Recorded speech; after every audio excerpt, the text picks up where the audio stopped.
Brent here from American English with this guy teaching you 5 slang terms you should be using right now to sound more natural in English. You should have been using them yesterday, but since you're learning them today, let's start using them right now. And I'm saying 5 right now, but I might sneak a couple extra in at the end. And I'm walking along a pretty cool trail here in Portland, Maine. So as the lesson goes on, I'll show you little peeks at what I'm looking at. Number 1, it just hits a little different. I love this one, and yeah, I am pretty old, so some of these slang terms I don't use, but I use this one and I'm not ashamed of it at all because it's just so right for certain situations. It just hits a little different. And we use this when something tastes different or tastes better or sounds better in a different situation. Let's take Coca-Cola, for example. Maybe you shouldn't drink soda all the time, but it tastes pretty good for a treat once in a while. And in the United States, you can get Coke in a plastic bottle, or you can get it in a can, or you can get it in a glass bottle. And to me, Coke just hits a little different when it's drank from a glass bottle. Think of your favorite song, think of your favorite music. You could listen to it in the winter at your own house, probably sounds just fine. But think about when you're on vacation. Maybe you're relaxing at a beach. Doesn't that song just hit a little different when you're on vacation and on the beach? When something just feels a little more special, you can say, it just hits a little different. Number 2 is no cap. Or if you're my age, you might say for real. And that is something you can say at the beginning or the end of your statement when you really mean something, when you are being really honest with somebody. Let's say somebody made me a pizza. Who doesn't like pizza, right? And maybe it's the best pizza I've ever had. And I really want to tell that person it's the best pizza I've ever had. I really mean it. I can say, no cap, it's probably the best pizza I've ever had. For real, that was the best pizza I've ever eaten. That pizza, no cap, the best. You can also use no cap when you're telling somebody something that you don't think they'll believe. Any gamers watching right now? Let's say you were doing really well in a game, better than you've ever done, but for some reason, the power goes out. You lose electricity.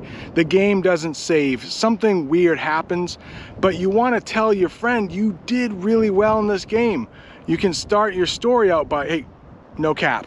You may not believe this, but for real, I did this. I mean, I believe you, but I don't know if your friend will. So you might want to say no cap just to show them that you really mean it. And this trail is in the parking lot of a supermarket.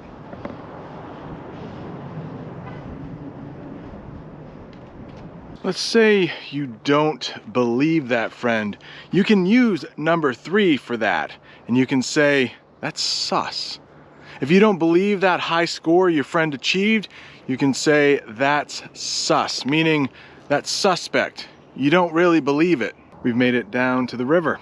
Maybe you have a friend and maybe he's not that dateable, but he tells you he has a date with this really great, awesome looking, smart woman, and you don't really believe him. Like, how did you get that date? That sounds a little sus to me.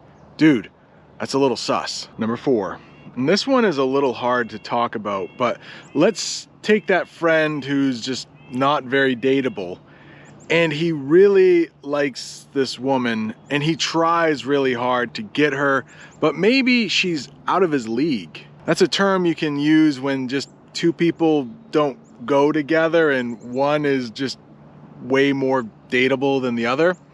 You could call that guy a simp. And we only use that term for guys.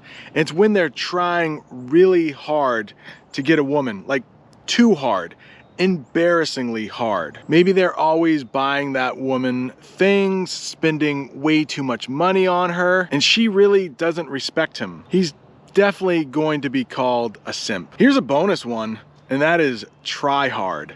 That is someone who tries just way too hard. That simp, could also be called a tryhard. Let's say you have a person in your English class that's always raising their hand, trying to be the first to answer the question, always being really, really nice to the teacher in a kind of uncomfortable way. You could call that person a tryhard. I don't know who made that little shelter, but let's do number 5 in this little shelter. It's kind of cozy in here. I wish the roof was a little higher, but number 5 is what's good. It's a really great way to say hi to someone in English very casually, like, hey, what's good? You can use this with some of your friends, and a response to that would be, not much, what's good with you? There's some kids playing in the river down there. Hopefully they're not interrupting our lesson too much. Or hopefully we're not interrupting them. Let's do a bonus one from this shelter, and that is bail or ditch. So you can use these terms whenever you leave somebody, or maybe you're at a party and it's kind of boring. You can say, let's ditch this party. Let's bail on this party.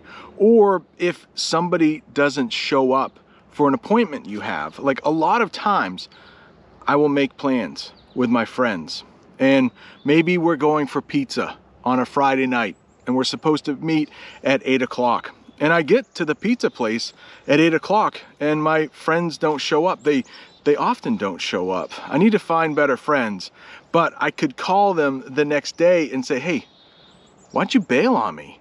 Why'd you ditch me? Why did you not show up when we were supposed to eat pizza? And then they might tell me, well, we don't really like you. Oh. Okay, that makes sense. Good friends are so hard to find these days. Bye-bye, little shelter. Doesn't that feel good? Don't you feel like you know more English now? So why stop there? Check out this video I made. Simple conversation for about 7 minutes while I walk to my mom's house. I can't stop the video for any reason. You'll definitely like it.